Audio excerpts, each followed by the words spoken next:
حضرات مومنین السلام علیکم۔ اس وقت ایک مجلس اعزاء برائے ایصال ثواب مرحوم سید ذاکر حسین المعروف دلشاد صاحب کے ایصال ثواب کی غرض سے graph agency per on line منعقد کی گئی ہے۔ مجلس شروع کرنے سے پہلے میں تمام مومنین کی خدمت میں بالخصوص امام زمانہ عجل اللہ تعالی فرجہ الشریف کی خدمت میں امام رضا کی شہادت کا پرسہ پیش کرتا ہوں، اور تمام مومنین سے گزارش بھی کرتا ہوں کہ امام رضا علیہ السلام کی شہادت کا موقع ہے، جتنا بھی عزا کر سکتے ہیں زیادہ سے زیادہ کریں۔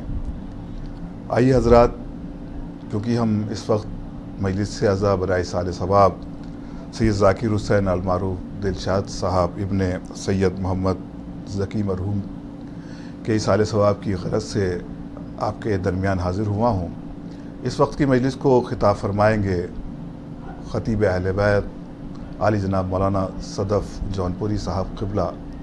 مجلس سے قبل تلاوت کلام پاک کے فرائض انجام دیں گے جناب قاری ندیم نجفی صاحب، اور پیش خوانی فرمائیں گے جناب کاشف زیدی پھول پوری صاحب۔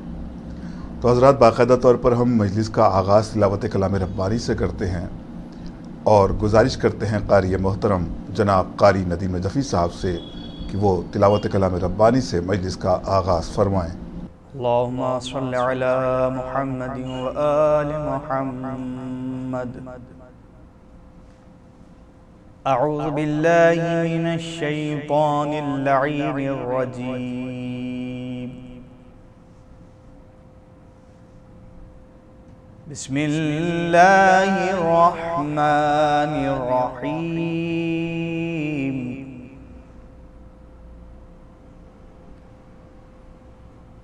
الرحمن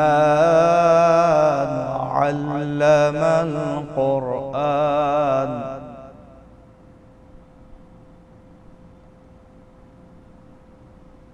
خلق الإنسان علمه البيان،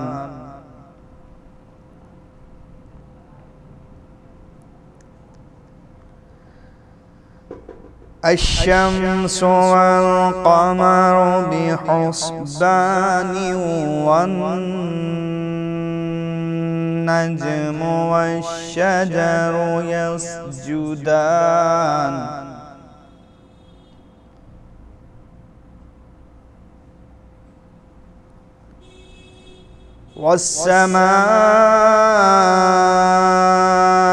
والسماء رفعها ووضع الميزان،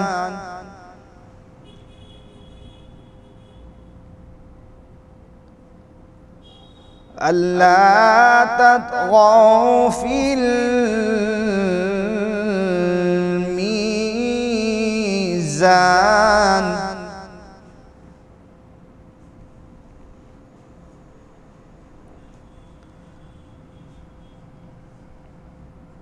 الرحمن علم القرآن، خلق الإنسان علمه البيان، الشمس والقمر بحسبان،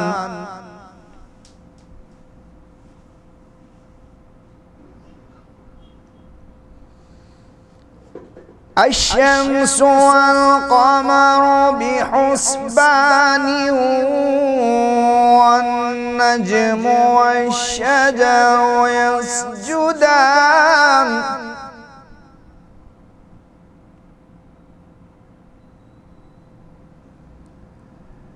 والسماء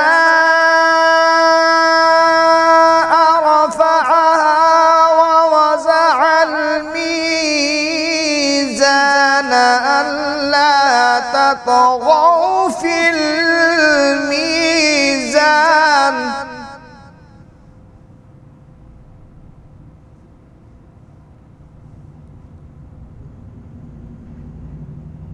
وأقيموا الوزن بالقسط ولا تخسروا الميزان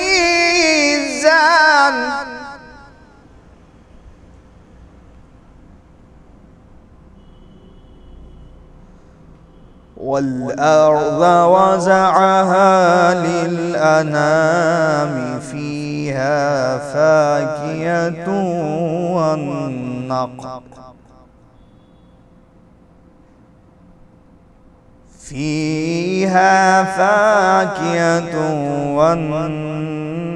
والنخل ذات الأكمام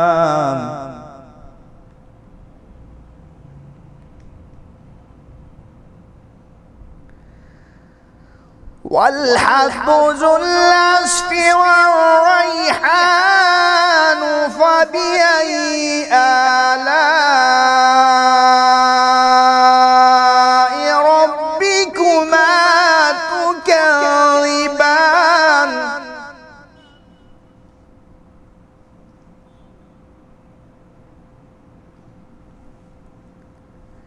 والأرض وزعها للأنام فيها فاكهة والنخل ذات الأكمام والحب ذو العصف والريحان فبأي آلاء ربكما تكذبان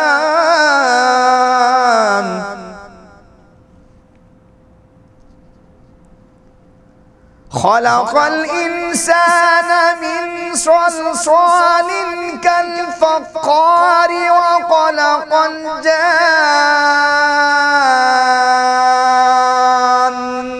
من مارج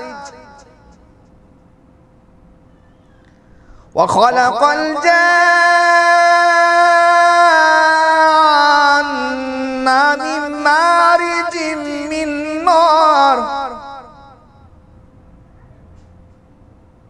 فبأي آلاء ربكما تكذبان رب المشرقين ورب المغربين فبأي آلاء ربكما تكذبان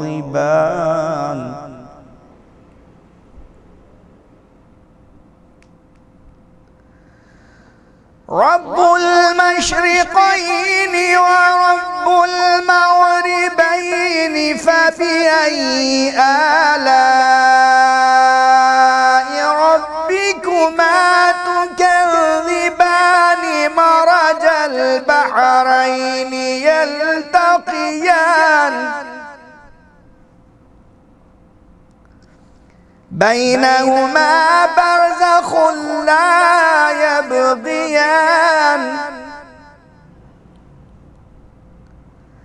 مرج البحرين يلتقيان بينهما برزخ لا يبغيان فبأي آلاء ربكما تكذبان يخرج منهما اللؤلؤ والمرجان فبأي آلاء ربكما تكذبان وله الجوار المنشآت في البحر كالأعلام فبأي آلاء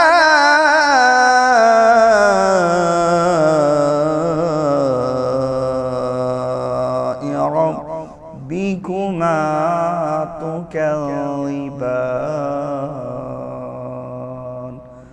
لا بشيء من آلائك ربنا نكذب صدق الله العلي العظيم وصدق رسول النبي الكريم وصدق مولانا امیر المؤمنین علی بن ابی طالب لی خمسۃ نطفی بہا حر الوباء الحاتمہ المصطفى والمرتضى وابناهما والفاطمة اللهم صل على محمد وآل محمد. جزاک اللہ جناب قاری ندیم نجفی صاحب، آپ نے بہترین انداز میں تلاوت کلام ربانی سے مجلس کا آغاز کیا. خدا آپ کے علم میں مزید اضافہ کرے اور آپ اسی طرح سے خدمت اہل بیت، خدمت قرآن کرتے رہیں. اور اب ہم پیشخوانی کے لیے گزارش کرتے ہیں جناب کاشف زیدی پھولپوری صاحب سے کہ وہ آن لائن تمام سامعین کے درمیان خراج عقیدت پیش کریں. ہم بھی نہیں اب تو فریاد میری سنتے، کیا ہو گیا ان کا بھی پتھر کا جگر بابا نالے تھے سکینہ کے. نیند آنکھوں میں ہے آ کر بس گود میں اب لے لو، سو جاؤں گی سینے پر میں رکھتے ہی سر بابا نالے تھے سکینہ کے، نالے تھے سکینہ کے. یہ شام و سحر بابا نالے تھے سکینہ کے. یہ شام و سحر بابا کب اپنی سکینہ کی تم لوگ خبر بابا نالے تھے سکینہ کے. لو سے میرے کانوں کی رستا ہے لہو اب تک، چھینے ہیں لعینوں نے اس طرح گوہر بابا نالے تھے سکینہ کے. جب یاد تمہیں کر کے روتی ہوں میں زندہ میں، ہمراہ میرے اکثر روتا ہے قمر بابا نالے تھے سکینہ کے. یہ شام و سحر بابا. جزاک اللہ جناب کاشف زیدی پھولپوری صاحب، آپ نے بہترین انداز میں خراج عقیدت بارگاہ معصومین علیہ السلام میں پیش کیا.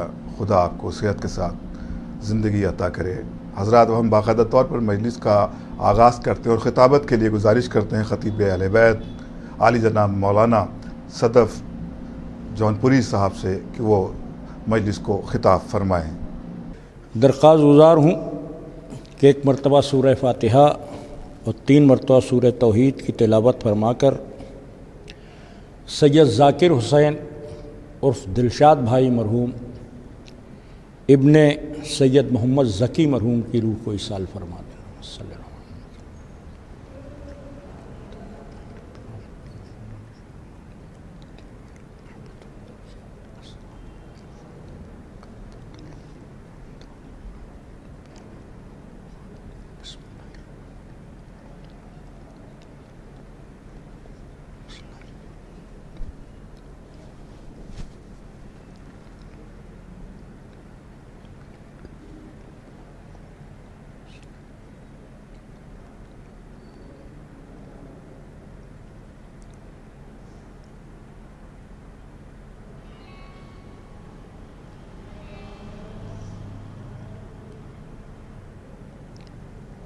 رحم اللہ من قرأ الفاتحہ۔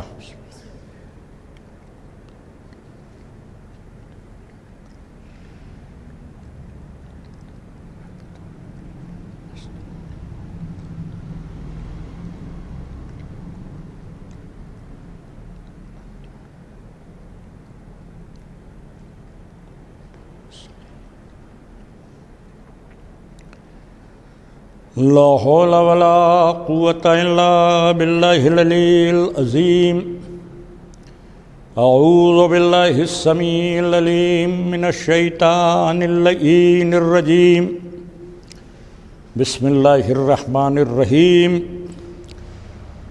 الحمد لله رب العالمين، والصلاة والسلام على أشرف الأنبياء والمرسلين، سیدنا و نبینا و شفیعنا و مولانا و مقتدعنا بالقاسم محمد صلی اللہ علیہ وآلہ وسلم وآلہ الطیبین الطاہرین المعصومین الغر المیامین، ولعنۃ اللہ علی اعدائہم و منکری فضائلہم و مصائبہم وغاصبی حقوقہم اجمعین، من لیلنا ھذہ الی قیام یوم الدین۔ بسم اللہ الرحمن الرحیم۔ رب اشرح لی صدری ویسر لی امری واحلل عقدۃ من لسانی یفقہوا قولی، اما بعد فقد قال اللہ سبحانہ تبارک و تعالی فی کتابہ المبین، وہو اصدق الصادقین وقولہ الحق۔ بسم اللہ الرحمن الرحیم۔ وبشر الصابرین الذین اذا اصابتهم مصیبہ قالوا انا للہ و انا الیہ راجعون۔ صلوات بھیجیں۔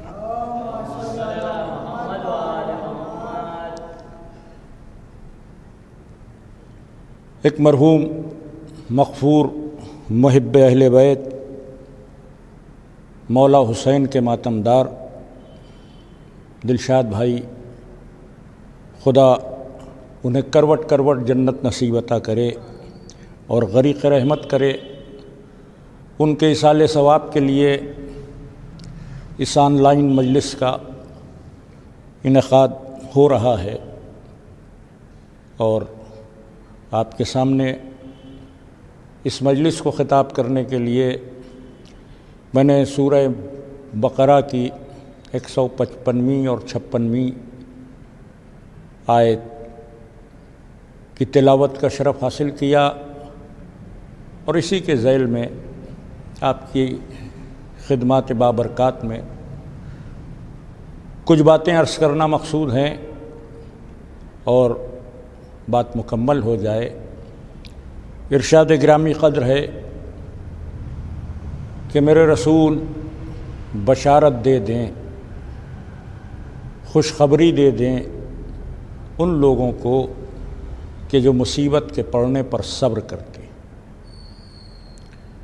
اور کہتے ہیں، قالو کہتے ہیں، انا للہ و انا الیہ راجعون، ہم اللہ کے لیے ہیں اور اسی کی طرف پلٹ کر جانے والے۔ اس آیہ وافی ہدایہ میں اللہ نے مقام صبر کی وضاحت فرمائی اور کہا کہ مصیبتوں کے پڑنے پر سب سے بڑی طاقت صبر ہے۔ اگر ہم صبر کر رہے ہیں تو گویا حق بندگی ادا کر رہے ہیں۔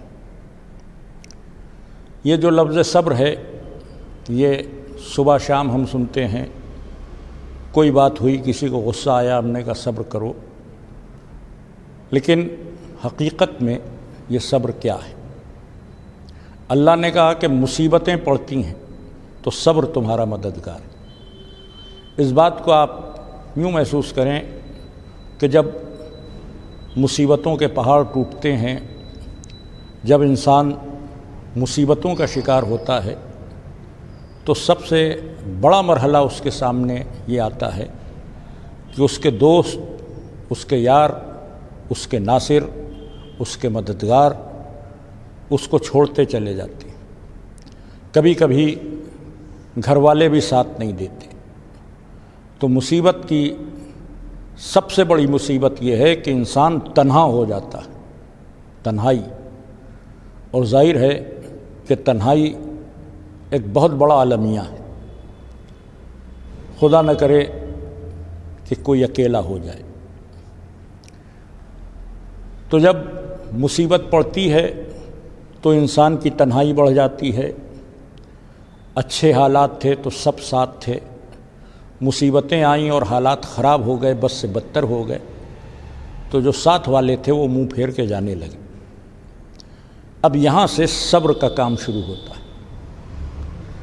سب ساتھ چھوڑ رہے ہیں مگر آپ صبر کا ساتھ نہ چھوڑیں، اس لیے کہ اگر مصیبت میں آپ صبر کر رہے ہیں تو اللہ ایک وعدہ کر رہا ہے، اسی سورہ بقرہ میں اور اسی قرآن حکیم میں ایک وعدہ کر رہا ہے، ان اللہ مع الصابرین، اللہ صبر کرنے والوں کے ساتھ ہے۔ اب اس وعدے کی روشنی میں اگر آپ غور فرمائیں کہ مصیبتیں پڑیں، ہم تنہا ہو گئے تو ہو گئے، لیکن اگر ہم نے صبر کیا تو اللہ ہمارے ساتھ ہے، اور جب اللہ ہمارے ساتھ ہے تو کوئی ساتھ دے یا نہ دے کوئی فرق نہیں پڑتا۔ اسی بات کو سرکار سید الشہداء نے دعائے عرفہ میں سمجھایا۔ عرفے کا روز 9 ذی الحج، بقرعید سے ایک دن پہلے کا روز ہے، حج سے ایک دن پہلے 10ویں ذی الحج کو حج ہوتا ہے جو روز بقرعید ہے، اور 9ویں ذی الحج روز عرفہ ہے۔ بڑی اہمیت ہے، بڑے اعمال ہیں، بڑی دعائیں ہیں۔ ان اعمال اور دعاؤں میں ایک دعا پڑھی جاتی دعائے عرفہ۔ اس دعائے عرفہ میں اللہ نے، مولا حسین نے اللہ کی معرفت کے خزانوں کو لٹایا اور عالم انسانیت کو اس کی ربوبیت کو سمجھایا ہے، مختلف زاویوں سے اس کی توحید پر گفتگو کی ہے، اس کو پکارا ہے، اس کو مخاطب کیا ہے۔ اسی پکار اور اسی خطاب میں ایک فقرہ ہے دعائے عرفہ کا۔ مولا حسین فرما رہے ہیں کہ اے میرے معبود، جس نے تجھے پا لیا اس نے کیا کھویا۔ مولا حسین کہہ رہے ہیں کہ اے میرے معبود، جس نے تجھے پا لیا اس نے کیا کھویا، اور اے میرے پروردگار، جس نے تجھے کھو دیا اس نے کیا پایا۔ اور میں تو یہ عرض کرتا ہوں کہ اس پوری کائنات میں اس جملے کو کہنے کا سب سے زیادہ حق مولا حسین کو۔ وہ اس لیے ہے کہ اگر آپ غور فرمائیں تو دنیاوی اعتبار سے وہ کون سی ایسی شے ہے جو مولا حسین سے چھینی نہ گئی ہو۔ مال، اسباب، رشتے، بھائی چھین لیے گئے، اولادیں چھین لی گئیں، دوست چھین لیے گئے، ایک دوپہر میں بھرا گھر لٹ گیا، جو کچھ حسین کی کائنات تھی سب لوٹی گئی، سب چھین لیا گیا مولا حسین سے۔ اس کے برخلاف جو مولا حسین کے مقابلے پر ہے یزید پلید، خدا کی لعنت ہو اس پر، دنیاوی اعتبار سے کون سی ایسی چیز تھی اس وقت جو اس کے پاس نہیں تھی؟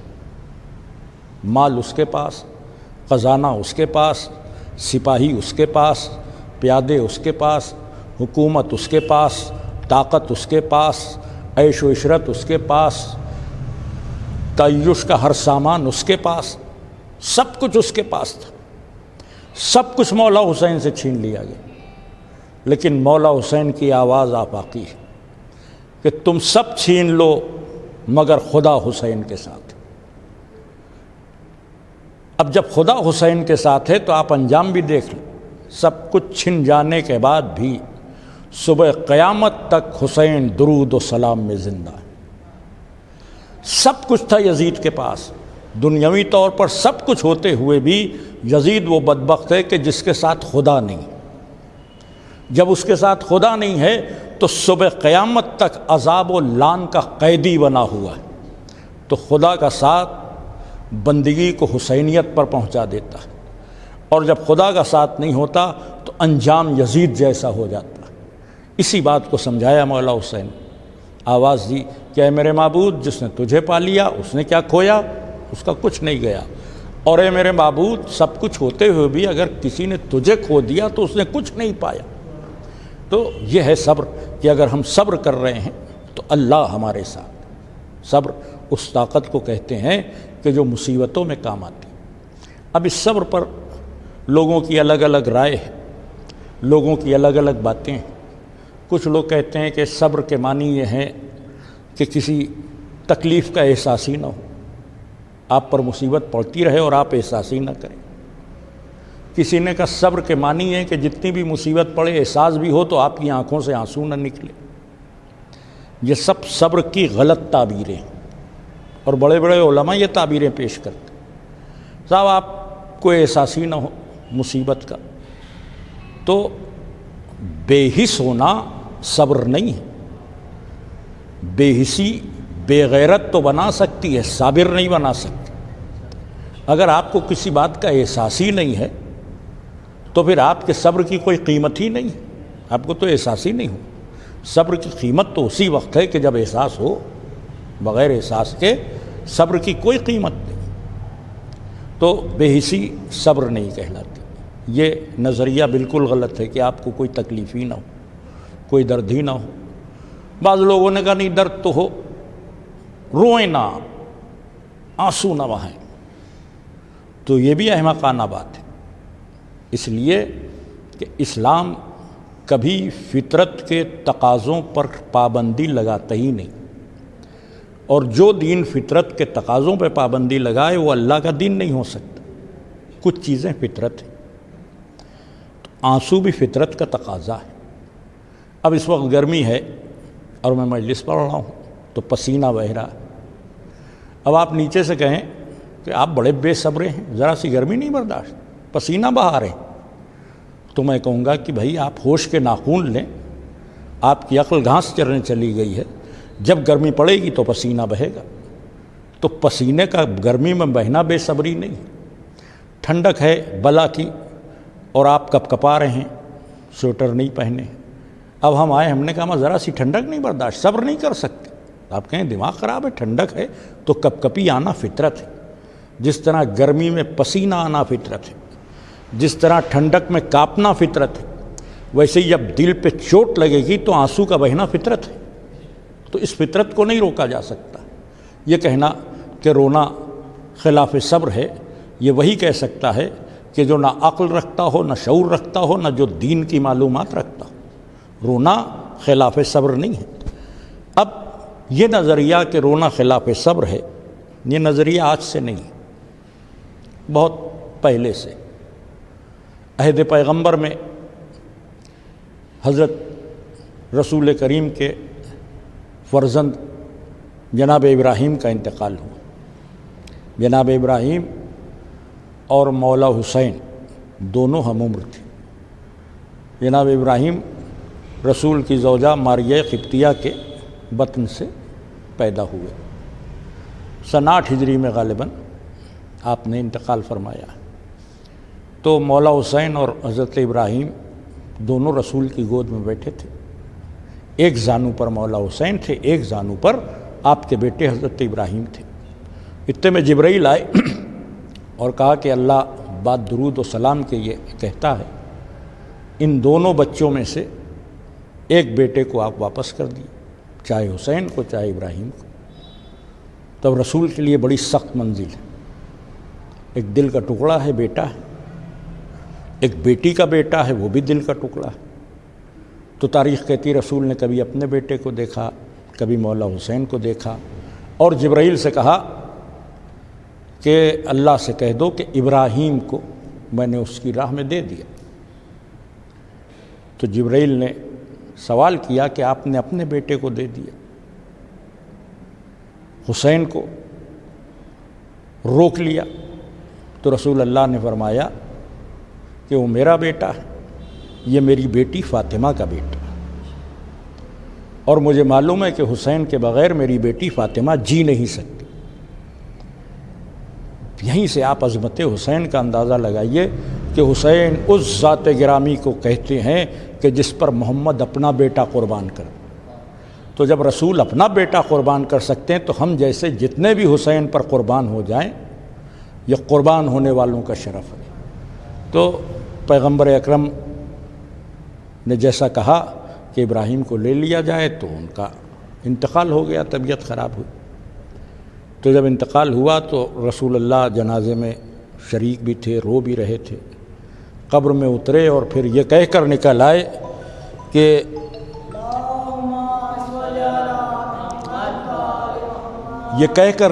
قبر سے کہ علی مجھ سے میرا بیٹا دفنایا نہ جائے گا، تم دفن کر دو. دونوں آنکھوں سے آنسو بہہ رہے تھے.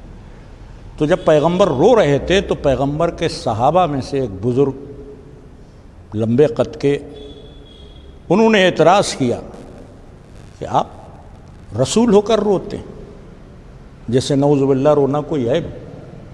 تو تاریخ نے لکھا کہ پیغمبر نے ڈانٹ دیا اور ڈانٹ کر فرمایا کہ تم کیا جانو کہ نبی کب ہنستا ہے اور کب روتا ہے. اور اس کے بعد صبح قیامت تک کے لیے ایک آفاقی جملہ کہا.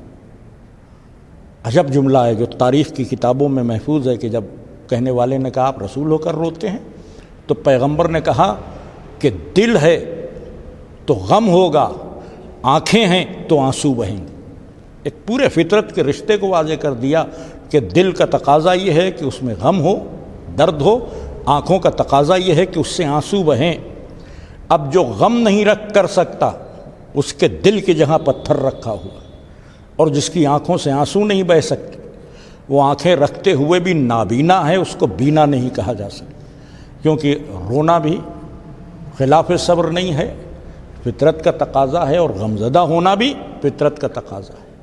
جب بات آ گئی تو عرض کر دوں کہ یہ کیوں کہا جاتا ہے روئیے نہیں، رونا خلاف صبر ہے. اس کی صرف ایک وجہ ہے. عالم اسلام میں بہت سے ایسے لوگ ہیں کہ جو یہ نہیں چاہتے کہ حسین پر رویا جائے. ان کا یہ کہنا ہے کہ حسین پر نہ رویا جائے، کیونکہ جب حسین پر رویا جاتا ہے تو صرف حسین کا غم نہیں ہوتا، قاتل بے نقاب ہوتا ہے. جن کا رشتہ قاتلوں سے ہے وہ چاہتے ہیں کہ گریہ ہی نہ ہو کہ قاتل کا نام پتہ چلے، تو وہ رونے کی مخالفت کرتے ہیں. اب ڈائریکٹ یہ کیسے کہہ دیں کہ نبی کے نواسے پہ نہ رو؟ تو انہوں نے کہا رونا ہی بدعت ہے، رونا ہی نہیں چاہیے. یہ عداوت حسین کا معاملہ ہے کہ رونا ہی نہیں چاہیے. آپ دیکھیے کہ عداوت حسین کہاں پر لے آئی.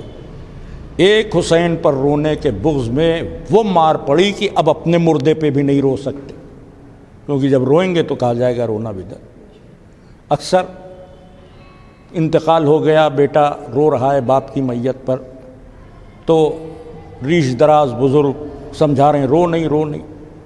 تم جانتے ہو تم رو گے تو میت پر عذاب ہوگا، ایسی رسول کی حدیث ہے، حدیثیں بھی گڑھ لی گئیں. تم رو گے تو میت پر عذاب ہوگا. اب دیکھیے فکر کہاں تک گئی. یہ باتیں وہ لوگ کرتے ہیں کہ تم رو گے تو تمہارے رونے سے مردے پہ عذاب ہوگا، جو یہ کہتے ہیں کہ ایصال ثواب کچھ ہے ہی نہیں. آپ ایصال ثواب کے نام پر مجلس کریں، ماتم کریں، یا سورہ فاتحہ پڑھیں، یا لوگوں کو کھانا کھلائیں، کچھ پہنچتا ہی نہیں. اگر آپ ثواب کے نام پر کچھ بھیجنا چاہتے ہیں تو کچھ پہنچتا ہی نہیں. آپ قرآن پڑھیں گے تو بھی نہیں پہنچے گا. قرآن آپ پڑھ رہے ہیں، آپ کے پڑھنے کا ثواب مردے کو کیسے ملے گا؟ تو آپ سوچئے کہ اگر ہمارے قرآن پڑھنے کا ثواب مردے کو نہیں مل رہا ہے تو ہمارے رونے کا عذاب کیسے میت کو جائے گا؟ یہ عداوت اہل بیت کی انتہا ہے کہ ثواب نہیں پہنچتا مگر عذاب پہنچ جاتا. اب غور فرمائیں تو اصل میں دنیا کو حسین کے غم سے الرجی، اس لیے انہوں نے کہا رونا بدعت. بہرحال بات صبر کی ہو رہی ہے. صبر یہ نہیں ہے کہ ہم نہ روئیں. صبر کسے کہتے ہیں؟ صبر کا تذکرہ قرآن میں کئی مقامات پر ہے. قرآن نے میدان قتال میں صبر کی بات کی، کہا اگر تم میں 2 صبر کرنے والے ہوں تو 4 پر غالب آئیں گے. اگر 2 صبر کرنے والے ہوں تو 4 پر غالب آئیں گے. کہاں؟ میدان جنگ میں. تو میدان جنگ میں صبر کا کیا مطلب ہے؟ بھئی ہم تو یہ سمجھتے ہیں کہ مصیبت پڑے اور ہم ادھر ادھر ایوائڈ کر جائیں، یہی صبر ہے، لیکن قرآن کہہ رہا ہے کہ میدان جنگ میں صبر۔ تو صبر کا مطلب ہوتا ہے قدم کو جما لینا۔ جب مصیبت پڑے تو مصیبت برداشت کر لی جائے، لیکن جو اپنا موقف ہے اس سے نہ ہٹا جائے۔ بھئی مصیبت کب پڑتی ہے آپ کو؟ جب آپ کسی موقف کے لیے آگے بڑھتے ہیں، جب آپ کسی بات کے لیے ڈٹ جاتے ہیں۔ آپ حکومت سے ٹکرا گئے، حکومت ظلم کر رہی ہے، آپ ٹکرا گئے کہ ہم ظلم نہیں سہیں گے، تو حکومت کیا کرے گی؟ آپ پر پریشر ڈالے گی، دباؤ ڈالے گی، آپ کے مکان کی کرخی ہو گئی، آپ کی جائیداد چھین لی گئی، آپ اگر نوکری کرتے ہیں نوکری چھین لی گئی، آپ دکان کرتے ہیں دکان۔ تو اب یہ سب مصیبتیں ہیں نا کہ سب چیزیں آپ سے چھینی جا رہی ہیں۔ لیکن اگر آپ ڈٹے ہیں کہ سب کچھ چھین لو مگر ہم غلط بات کی حمایت نہیں کریں گے، تو یہ قائم رہنا اور جمے رہنا یہی صبر ہے۔ تو یہی بات اللہ بھی سمجھا رہا ہے کہ تم پر مصیبت کتنی بھی آئے، حق کے راستے سے قدم نہ ہٹنے پائے۔ تو صبر حق کے راستے پر ثابت قدم رہنے کا نام، صبر حق کے راستے پر ثابت قدم رہنے کا نام، یہ ہے صبر۔ اپنے موقف پر قائم رہنا، اپنے راستے پہ ڈٹے رہنا۔ حسین کو صابروں کا سردار اسی لیے کہا جاتا کہ سب مصیبتیں برداشت کر لیں مگر یزید کی غلط کو صحیح نہیں کہا، اس لیے صابر مولا حسین کہ کوئی ظلم ایسا نہیں تھا کہ جو یزید نے نہ کیا، لیکن حسین کے پائے استقامت میں جنبش نہ آئی۔ حسین تو مولا ہے امام، حسین کے گھر کے ننھے ننھے بچوں کے پائے استقامت میں جنبش نہ آئی۔ آپ دیکھیں کہ جو چھوٹے چھوٹے بچے ہیں انہوں نے یہ تو کہا کہ ہائے پیاس، الاتش کے نعرے تو لگائے، کسی ایک بچے نے یہ نہیں کہا کہ اگر ہم یزید کی بات مان لیں تو ہمیں پانی مل جائے گا۔ اس کا مطلب یہ کہ انہیں مصیبت گوارا تھی، باطل نہیں گوارا تھا۔ تو اس گھرانے کے بچوں کے بھی صبر کی مثال نہیں۔ بہرحال تو صبر اپنے موقف پر قائم رہنے کا نام ہے، اور مصیبتوں میں جینے کا سب سے بڑا حوصلہ صبر سے ملتا ہے۔ مصیبتوں میں ٹکرا کر کامیابی بھی صبر کے ذریعے ملتی ہے، تو صابروں کا بڑا درجہ ہے۔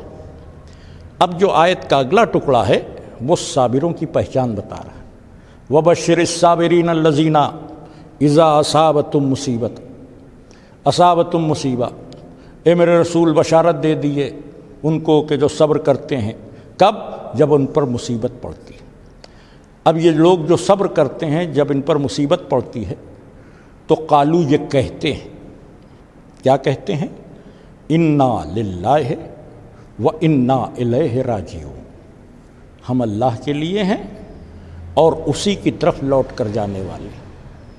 بظاہر یہ فقرہ سب کو یاد ہے، اس لیے کہ جب بھی ہم کسی کے انتقال کی خبر سنتے ہیں تو ہم یہی کہتے ہیں کہ ہم اللہ کے لیے ہیں اور اسی کی طرف لوٹ کر جانے والے ہیں۔ انا للہ و انا الیہ راجعون، یہ ہر ایک دہراتا ہے۔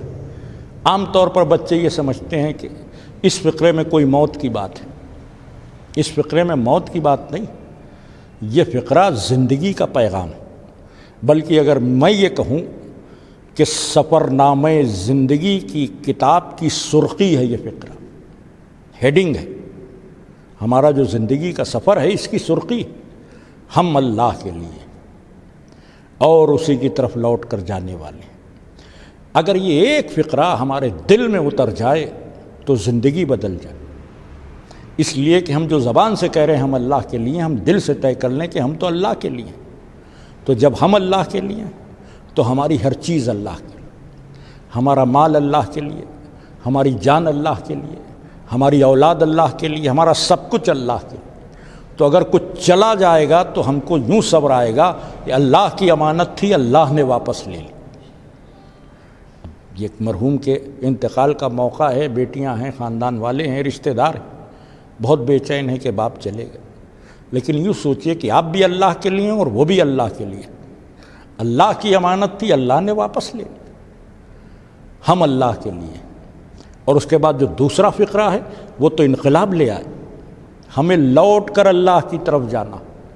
جب ہمیں لوٹ کر اللہ کی طرف جانا ہے، یہ طے ہے، تو یہ بھی تو سوچنا ہوگا کہ کیسے جانا ہے، کن حالات میں جانا ہے، اس کے سامنے گناہگار بن کر جانا یا صراط مستقیم پر باقی رہتے ہوئے جانا۔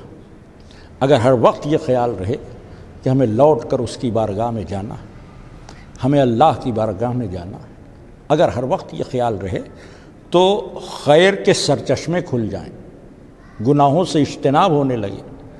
ہم اس گناہ میں کیوں پڑیں، ہمیں تو اللہ کے یہاں جانا ہے۔ گناہ وہ کرے جسے اللہ کے یہاں نہ جانا ہو، اور سب کو معلوم ہے کہ جانا ادھر ہی۔ تو یہ فقرہ صابروں کی پہچان، اس کو اللہ نے قرار دیا۔ یہ فقرہ قرآن حکیم میں ہے، انا للہ و انا الیہ راجعون قرآن حکیم میں ہے، مگر قرآن کا نہیں۔ قرآن کے جتنے الفاظ ہیں اس کے اپنے، کسی اور نے نہیں استعمال کی۔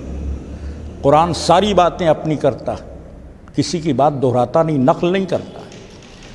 اور اگر کسی کی بات نقل کرنا ہوتی ہے تو قرآن نام لیتا ہے کہ یہ بات فلاں نے کہی۔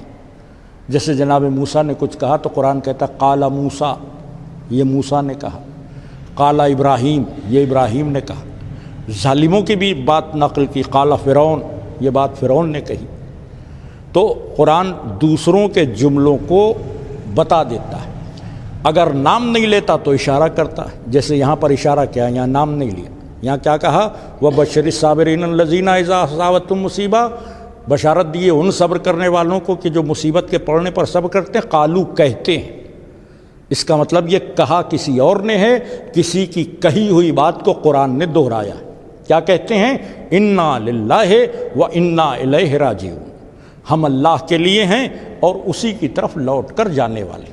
آئیے صرف اس بات پر غور کر لیں کہ یہ بات سب سے پہلے کہی کس، اور مجلس مکمل ہو جائے۔ یہ فقرہ یہ تو طے ہے کہ کسی اور نے کہا ہے، قرآن خود کہہ رہا ہے۔ کس نے کہا، انا للہ و انا الیہ راجعون، سب سے پہلے کس نے کہا؟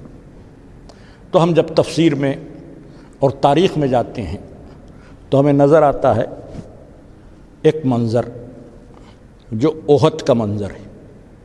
احد ایک جنگ ہے جو مکے کے مشرکوں سے اور رسول اللہ سے ہوئی۔ جب حضور مکے سے ہجرت کر کے مدینے آ گئے تو مشرک اٹیک کرنے لگے، اور پہلی لڑائی جنگ بدر کے نام سے ہوئی، جس میں مشرک بڑی تیاری سے آئے۔ ابو سفیان اپنے پورے خاندان کو لے کر آئے، 1000 کا لشکر ادھر سے آیا تھا، ادھر رسول کے ساتھ کل 313 لوگ تھے۔ اور قسمہ پرسی یہ تھی کہ وہ لشکر گھوڑوں پر تھا، اونٹوں پر تھا، ان کے پاس تلواریں تھیں، بھالے تھے، اسلحے تھے۔ رسول کے لشکر میں 313 لوگ تھے، اور ان 313 لوگوں میں کل 13 تلواریں تھیں۔ 300 لوگوں کے پاس تلوار بھی نہیں تھی، کھجور کی لکڑیاں تھیں جو ان کے ہاتھ میں تھیں۔ مگر جب صبر کے ساتھ لڑائی ہوتی ہے، حق کے لیے لڑائی ہوتی ہے، تو اسلحے کام نہیں آتے، حوصلے کام آتے۔ اور ظاہر ہے کہ حضور تھے، لشکر اسلام میں حوصلہ تھا، اور لشکر اسلام کے حوصلے کا نام علی ابن ابی طالب۔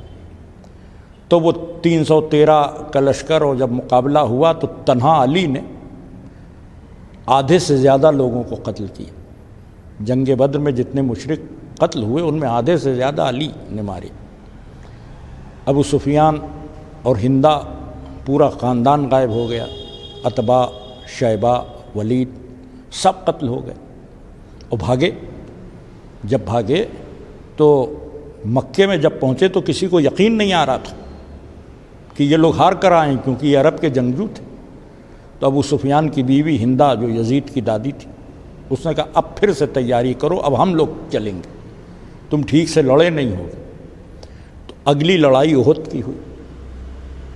اس لڑائی میں عورتیں بھی آئیں، گلے میں ڈھول ڈالے ہوئے، گیت گاتی ہوئی عورتیں آ گئیں۔ اور جب یہ عورتیں آ گئیں، نحن و بنا تو تاریخ تمشی علی نماریخ، یہ پڑھتی ہوئی، گیت گاتی ہوئی، تو رسول اللہ بھی اپنے لشکر کے ساتھ آئے۔ احد میں کچھ پہاڑیاں ہیں مدینے کے پاس، رسول اللہ کے لشکر نے ان پہاڑیوں میں پوزیشن لی۔ دشمن کا لشکر سامنے سے آیا۔ پہاڑیوں میں پوزیشن لینے کا فائدہ یہ تھا کہ اب سامنے سے لشکر آئے گا، پیچھے سے اٹیک نہیں کر پائے گا۔ ان پہاڑیوں میں ایک خرابی تھی، ایک درہ تھا جو پیچھے سے آتا تھا اور ادھر اس کا راستہ کھلتا تھا۔ تو رسول اللہ نے اس درے پر 50 لوگوں کو معین کیا کہ تم اس درے پر رہنا، اور اگر کوئی آئے تو تم اس پر تیر برسانا۔ 50 تیر انداز تھے، اور پھر یہ بھی کہہ دیا کہ جب تک میرا حکم نہ آئے کوئی یہاں سے ہٹے نہیں، جب تک حکم نہ آئے کوئی ہٹے نہیں۔ سب نے کہا ہاں، اور پھر جنگ شروع ہوئی، اور کچھ ہی لمحوں میں جب شیر خدا نے حملہ کیا تو مشرکین کا لشکر پھر بھاگا۔ سب سے آگے وہی بھاگ رہی تھیں جن کے گلوں میں ڈھول پڑی ہوئی تھی، سب سے آگے۔ اب یہ بھاگ گئے، تو جب کوئی لشکر بھاگتا ہے تو اپنا سامان چھوڑ کر بھاگتا ہے، تو جو لشکر جیتتا ہے وہ سامان کو حاصل کرتا ہے۔ اب وہ اپنے اونٹ گھوڑے اور سب سامان چھوڑ کر بھاگے، اور یہاں لوٹ مچی، نئے نئے مسلمان۔ اب جب یہ مال غنیمت کی لوٹ مچی تو جو لوگ درے پہ تھے وہ بے چین ہوئے، انہوں نے کہا ہمیں بھی چلنا چاہیے ورنہ ہم پیچھے رہ جائیں گے۔ تو کسی نے کہا کہ نہیں، رسول نے منع کیا ہے کہ جب تک میرا حکم نہ آئے ہٹنا نہیں۔ انہوں نے کہا نہیں چلو، مال غنیمت کا کیا ہوگا؟ تو کسی نے کہا رسول نے وعدہ کیا کہ سب کو برابر سے ملے گا۔ تو کچھ زیادہ ہوشیار لوگ ہوتے ہیں، اما نہیں، اچھا تو چھڑ جائے گا، چلو چلتے ہیں۔ تو وہ جو 50 آدمی تھے 47 لوٹ آئے، کل 3 آدمی۔ اب درہ ہو گیا خالی۔ اب جب درہ خالی ہو گیا تو ابو سفیان کچھ دور گیا، اپنے لشکر کو لے کر پھر ٹھہرا۔ اس نے خالد بن ولید کو پیچھے سے بھیجا کہ تم پیچھے سے درے سے جاؤ، خود سامنے سے آیا۔ تو پہلے خالد بن ولید درے میں داخل ہوا، 3 آدمی اس کو کہاں روک پاتے، ایک پورا لشکر تھا، تو یہ تو لڑ کے شہید ہو گئے۔ اب پیچھے سے خالد بن ولید نے اٹیک کیا اور سامنے سے ابو سفیان نے۔ اب مسلمان کی پوزیشن یہ کہ یہ بیچ، ادھر سے بھی تلوار چل رہی، ادھر سے بھی۔ اب یہ گھبرائے، اب کیا کریں؟ گھبرائے تو بھاگے، فرار کیا سب نے۔ اب 2 طرح کے لوگ تھے، کچھ غیرت دار تھے، کچھ ہوشیار تھے۔ جو غیرت دار تھے وہ لڑ کے مر گئے، جو ہوشیار تھے وہ بھاگے۔ جب بھاگے تو شیطان نے کہا قد قتل محمد قتل کر دیے گئے۔ تو اب رفتار اور تیز ہو گئی کہ اب تو رسول بھی نہیں رہے، تو سب بھاگے۔ اب رسول کیا کریں؟ رسول بھاگ نہیں سکتے، جو بھاگ جائے وہ رسول نہیں ہو سکتا۔ اب دشمنوں نے رسول اللہ کو گھیر لیا۔ اب یہ جو پوزیشن ہے بڑی نازک ہے کہ رسالت ہاتھ تھامے ہوئے ہیں، تلوار نہیں چلا سکتے۔ تلوار چلائیں تو اللہ نے رحمت للعالمین بنایا، جن ہاتھوں سے رحمت بٹے گی اس سے غضب کیسے بٹے؟ تو رحمت نے ہاتھ پکڑ لیا، تلوار نہ چلائیے۔ رسالت نے قدم تھام لیا کہ پیچھے نہیں جائیں گے۔ اب لشکر نے گھیر لیا رسول کو، پتھر تیر قریب آتے چلے گئے۔ ایک پتھر یہاں پہ لگا تو دانت شہید ہو گئے۔ اب رسول یکو تنہا تھے، سب بھاگ گئے۔ ایک علی تھے کہ جو اس جنگ میں رسول کو ڈھونڈ رہے تھے۔ جب رسول کو گھرے ہوئے میرے مولا نے دیکھا، ایک جست لگا کر گھوڑے کو اس فوج کی دیوار کے اس پار کیا۔ چاروں طرف سے فوج رسول کو گھیرے تھی، تو علی گھوڑے پر بیٹھے تھے، اس دیوار کے اس طرف گئے اور گھوڑے کو کاوے پہ لگا دیا۔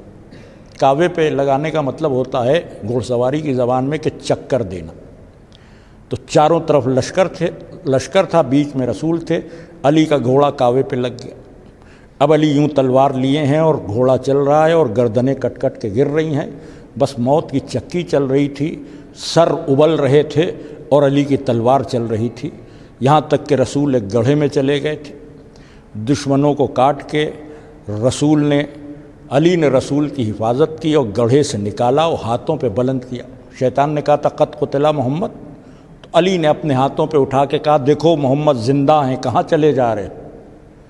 چونکہ احد کے میدان میں رسالت کی پہچان کے لیے ہاتھوں پہ بلند کیا تھا علی نے، لہذا رسول نے بھی کہا کہ علی احسان کا بدلہ احسان ہے، تم نے مجھے احد میں بلند کیا، میں تمہیں غدیر کے منبر پہ بلند کروں گا۔ ایک صلوات بھیجے محمد علیہ محمد پر۔ تو غرض کی اسی مصروف ہیں، جنگ میں کفار سے لڑ رہے ہیں، رسول کی حفاظت کر رہے ہیں، کہ اتنے میں خبر آئی کہ حضرت علی کے اور رسول اللہ کے سگے چچا حضرت حمزہ شہید ہو گئے۔ اب یہ معمولی مرحلہ نہیں، ہم کہیں کام کر رہے ہوں اور اطلاع ہے کہ میرے چچا کا انتقال ہو گیا یا باپ کا انتقال ہو گیا تو ہم تو بے چین ہو جائیں گے، پھر ہم سے کچھ کام نہیں ہوگا، پھر ہم کہیں گے گھر چلو اور دیکھو کیا ہو گیا، پریشان۔ اب علی رسول کی حفاظت میں اور خبر آئی کہ چچا شہید ہو گئے۔ اب یہ منزل تھی صبر کی۔ جیسے ہی خبر آئی، کسی نے کہا کہ علی آپ کے چچا حمزہ شہید ہو گئے، تو بے ساختہ علی کی زبان سے یہ جملہ نکلا، انا للہ و انا الیہ راجعون، ہم اللہ کے لیے ہیں اور اسی کی طرف پلٹ کر جانے والے۔ نہ جانے بندگی کے کس گہرے جذبے سے علی نے اس فقرے کو ادا کیا کہ خالق کو اتنا پسند آیا کہ اس فقرے کو زینت قرآن بنا کر زندہ جاوید کر دی۔ اب علی کا فقرہ صبح قیامت تک زندہ جاوید۔ گویا ایک جبر مشیت یہ بھی ہے کہ اگر تمہیں علی نہ بھی پسند ہو تو اس آیت کی تلاوت کی صورت میں تمہیں علی کا ذکر کرنا پڑے گا۔ انا للہ و انا الیہ راجعون، ہم اللہ کے لیے اسی کی طرف لوٹ کر جانے والے ہیں۔ سب سے پہلے یہ فقرہ علی کی زبان پر آیا، پھر اللہ نے اسے قرآن میں نازل کیا۔ صبر کرنے والے کہتے ہیں کہ ہم اللہ کے لیے ہیں اور اسی کی طرف پلٹ کر جانے والے۔ یہ فقرہ مولا متقیان نے ادا کی، اپنی جگہ کامل اور مکمل فقرہ۔ اب دنیا کی کسی زبان میں طاقت نہیں کہ اس فقرے کو بڑھا سکے، دنیا کی کسی زبان میں اب قوت نہیں کہ اس فقرے کو اضافہ کر سکے، کوئی نہیں بڑھا سکتا۔ جو علی نے کہہ دی بات وہ حرف آخر ہے، ہم اللہ کے لیے اسی کی طرف لوٹ کر جانے والے ہیں۔ دنیا میں کوئی اس فقرے کو آگے نہیں بڑھا سکتا، لیکن علی کا کوئی وارث چاہے تو بڑھا بھی سکتا۔ اب یہ فقرہ تو یہیں پہ ختم ہو گیا، انا للہ و انا الیہ راجعون۔ 50 سال بعد اس فقرے کا اضافہ ہوا، اور یہ اضافہ علی کے بیٹے حسین نے کیا۔ پورے 50 سال بعد انا للہ و انا الیہ راجعون، ہم اللہ کے لیے ہیں اسی کی طرف لوٹ کر جانے والے۔ سفر نامہ حیات کی سرخی ہے یہ فقرہ، زندگی کا سفر کیا ہے یہ فقرہ بتا رہا ہے، ہم اللہ کے لیے ہیں اسی کی طرف لوٹ کر جانے والے۔ مولا حسین نے اس فقرے میں اضافہ کیا کیا، انا للہ و انا الیہ راجعون رضن بقضائہ تسلیما لامرہ، یہ اضافہ ہے۔ اور میرا تو عقیدہ ہے کہ سلسلہ وحی بند ہو گیا تھا، اگر کربلا تک وحی کا سلسلہ جاری ہوتا تو جیسے باپ کا فقرہ زینت قرآن بنا ویسے ہی بیٹے کا فقرہ بھی زینت قرآن بنتا۔ یہ میرا اپنا عقیدہ ہے کہ بیٹے کا فقرہ بھی زینت قرآن بنتا۔ باپ نے زندگی کے سفر کو سمجھایا کہ زندگی کا سفر یہ ہے کہ ہم اللہ کے لیے ہیں اسی کی طرف لوٹ کر جانے والے ہیں۔ بیٹے نے بتایا کہ یہ سفر طے کیسے ہوگا، سفر تو ہے ہم اللہ کے لیے ادھر ہی لوٹ کر جائیں گے، کیسے جائیں گے؟ اب حسین نے آواز دی رضن بقضائہ، جاننے کا ہمارے انداز کیا ہوگا کہ جو اس کی قضا ہے، جو اس کا فیصلہ ہے، قضا کے معنی فیصلہ، رضن بقضائہ، جو اس کا فیصلہ ہے اس پہ ہم راضی ہیں۔ یعنی ہمارا سفر حیات یہ ہونا چاہیے کہ جو رب فیصلہ کر دے اس پہ ہم راضی ہیں۔ اور اس کے بعد دوسرا فقرہ تسلیما لامرہ، اور جو اس کا حکم ہے اس پہ سر جھکا ہوا۔ اب غور فرمائیں کہ پوری زندگی کی کہانی کو مولا علی اور مولا حسین نے سمیٹ دیا اس ایک فقرے میں، انا للہ و انا الیہ راجعون رضن بقضائہ تسلیم لامرہ۔ تو صابر انا للہ و انا الیہ راجعون کہہ کر بات کو مکمل کرتا ہے، لیکن جو کائنات صبر کا امام ہو وہ فقرے کو آگے بڑھاتا ہے، رضن بقضائہ تسلیما لامرہ۔ اور اس فقرے کو قرآن نے کہا یہ صبر کرنے والوں کی پہچان۔ اب یہاں سے ایک رخ اور ہے اور مجلس تمام ہو گئی، میں نے بات کو مکمل کر دیا۔ بس مصائب کی منزل ہے، آپ ذرا سا محسوس کریں کہ صبر کرنے والوں کی پہچان یہ ہے کہ وہ کہتے ہیں انا للہ و انا الیہ راجعون۔ ہم لوگ کتنی بار کہتے ہیں جب کسی کی خبر آئی کہ فلاں صاحب کا انتقال ہوا، بے ساختہ زبان سے نکلا انا للہ و انا الیہ راجعون، یہی تو نکلتا ہے زبان سے۔ کیا واقعی ہم بھی صابر ہیں؟ نہیں۔ اس بات کو محسوس کیجئے، خود میں نے بھی محسوس کیا۔ دوسرے کی مصیبت میں یہ کہہ دینا آسان ہے، لیکن جب اپنے اوپر پڑتی ہے تو کوئی فقرہ زبان سے نہیں نکلتا۔ آپ سب کے ساتھ میں اپنی بات کرتا ہوں۔ 2008 میں میرے والد کا انتقال ہوا، میرے سامنے اسپتال میں دم نکلا۔ اس وقت بھی میں مجلسیں پڑھتا تھا، اس وقت بھی مجھے معلوم تھا کہ مصیبت میں یہ کہنا چاہیے، لیکن آپ یقین جانیے کہ جب ان کا انتقال ہوا تو نہ انا للہ و انا الیہ راجعون یاد آیا، نہ کوئی آیت یاد آئی، کچھ نہیں۔ بس آنکھوں سے صرف آنسو بہہ رہے تھے، سمجھ میں نہیں آ رہا تھا کہ کیا ہو گیا۔ میں نے محسوس کیا کہ اپنی مصیبت پر ہم بھی یہ نہ کہہ پائے۔ بھئی اپنی مصیبت پر میرا باپ مر گیا تو ہم یہ نہیں کہہ پائے، اپنی مصیبت پہ یہ فقرہ نہیں دہرایا جاتا۔ سلام اس حسین پر کہ جس نے اس وقت اس فقرے کو ادا کیا کہ جب 1-2 نہیں 70 لاشیں اٹھا چکے تھے اور 71ویں میت ہاتھوں پہ تھی، کسی غیر کی نہیں تھی، دل کے ٹکڑے کی میت تھی۔ کبھی قدم آگے بڑھائے کہ انا للہ و انا الیہ راجعون، کبھی قدم پیچھے ہٹائے رضن بقضائہ تسلیما لامرہ۔ یہ وہ منزل صبر ہے۔ بس میری بات مکمل ہو گئی۔ ایک مرحوم مغفور دلشاد بھائی کے ایصال ثواب کی مجلس، میں نے عرض کیا کہ ایصال ثواب کی مجلس میں ثواب بھی غرض ہے اور غمزدہ دلوں کی تسلی بھی غرض ہے۔ عزیزان گرامی، ہم پر جب مصیبت پڑتی ہے تو زبان سے کچھ نہیں نکلتا۔ ظاہر ہے کہ آج برسی ہے دلشاد بھائی مرد مومن مولائی بمبئی میں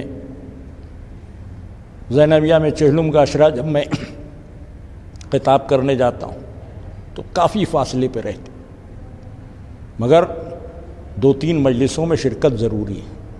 ان کی محبت، ان کی شفقت آج بھی یاد آتے ہیں۔ بہت کچا ساتھ، بہت جلدی اس دنیا سے رخصت ہو گئے۔ بیٹیاں تڑپیں، وارث تڑپے، اولادیں بے چین ہوئیں۔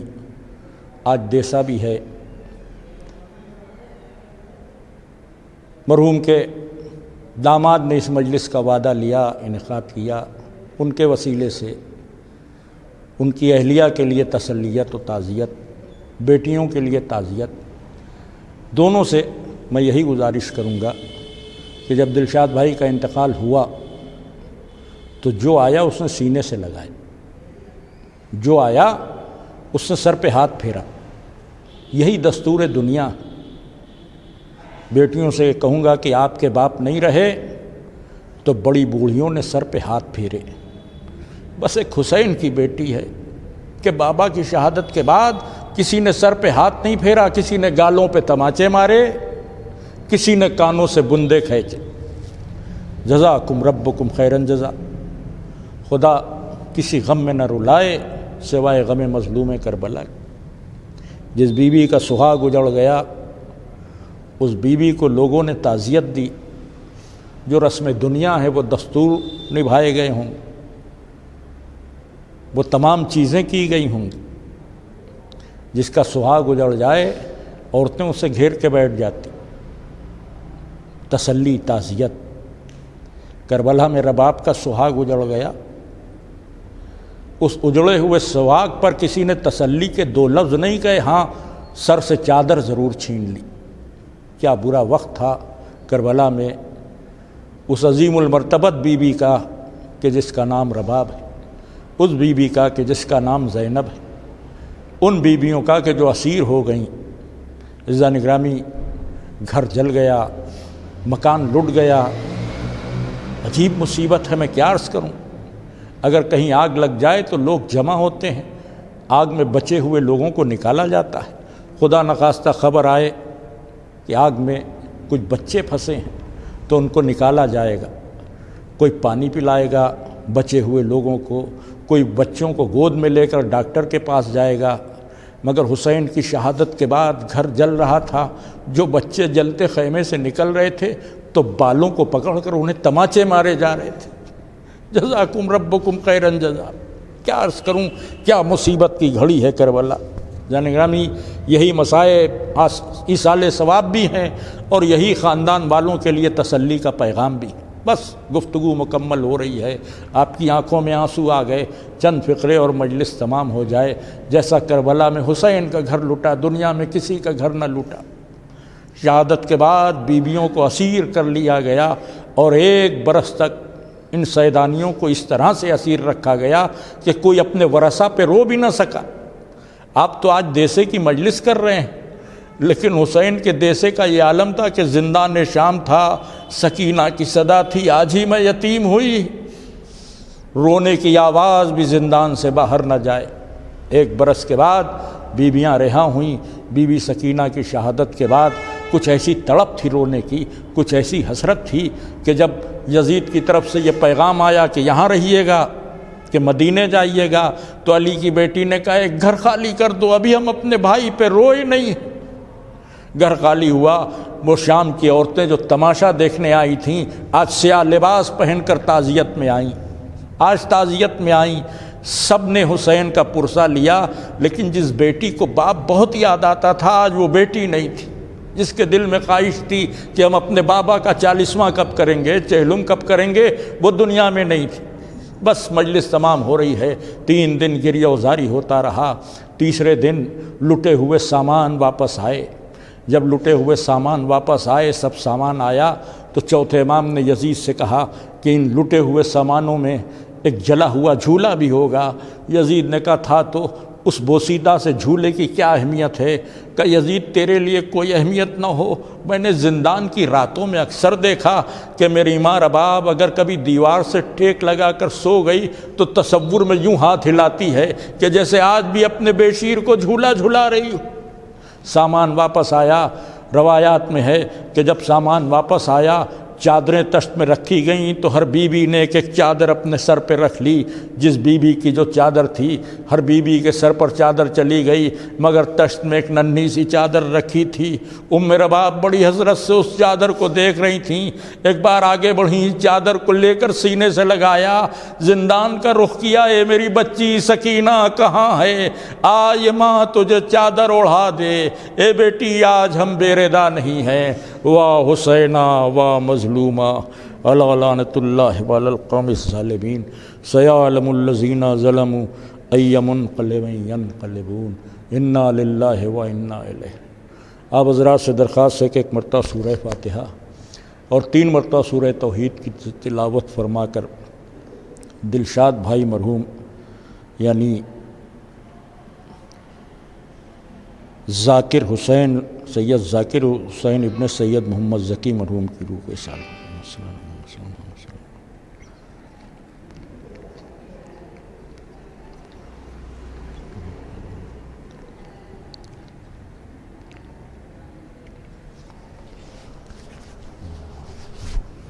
جزاک اللہ قبلہ مولانا صدف جونپوری صاحب، آپ نے بہترین بیان سامعین کے درمیان پیش کیا۔ پروردگار آپ کے علم میں مزید اضافہ کرے اور آپ کو صحت کے ساتھ زندگی عطا کرے۔ یقیناً یہ تلاوت کلام ربانی، یہ ذکر محمد و آل محمد مرحوم جناب سید ذاکر حسین المعروف دلشاد صاحب کے لیے بہترین ایصال ثواب کا سبب بنے گا اور ان کے متعلقین، ان کے جملہ اہل خاندان کے لیے تسکین قلب کا سبب بنے گا۔ ہم تمام ویورز کا شکریہ ادا کرتے ہیں متعلقین کی جانب سے، اور بالخصوص ہم شکریہ ادا کرتے ہیں قاری محترم جناب قاری ندیم نجفی صاحب کا، جنہوں نے تلاوت کے فرائض انجام دیے۔ جناب کاشف زیدی پھولپوری صاحب کا شکریہ ادا کرتے ہیں کہ جنہوں نے پیشخوانی کے فرائض انجام دیے، اور بالخصوص شکریہ ادا کیا جاتا ہے مرحوم کے خانوادے کی جانب سے جناب مولانا صدف جونپوری صاحب قبلہ کا، جنہوں نے بہترین خطابت سامعین کے درمیان پیش کی۔ آج شب شہادت ہے، ایک بار پھر ہم تمام مومنین کی خدمت میں ٹیم گراف ایجنسی کی جانب سے پرسہ پیش کرتے ہیں، بالخصوص اپنے زمانے کے امام زمانہ امام مہدی کی خدمت میں تعزیت پیش کرتے ہیں، پرسہ پیش کرتے ہیں۔ مومن اپنا خیال رکھیے گا، جو کووڈ-19 کی گائیڈ لائن دی گئی ہے اس کو باقاعدہ طور پر زیادہ سے زیادہ فالو کریں۔ خدا حافظ، اپنا خیال رکھیے گا۔ پھر انشاءاللہ آپ سے ملاقات ہوگی کسی مجلس یا کسی نئے پروگرام کے حوالے سے۔ خدا حافظ والسلام۔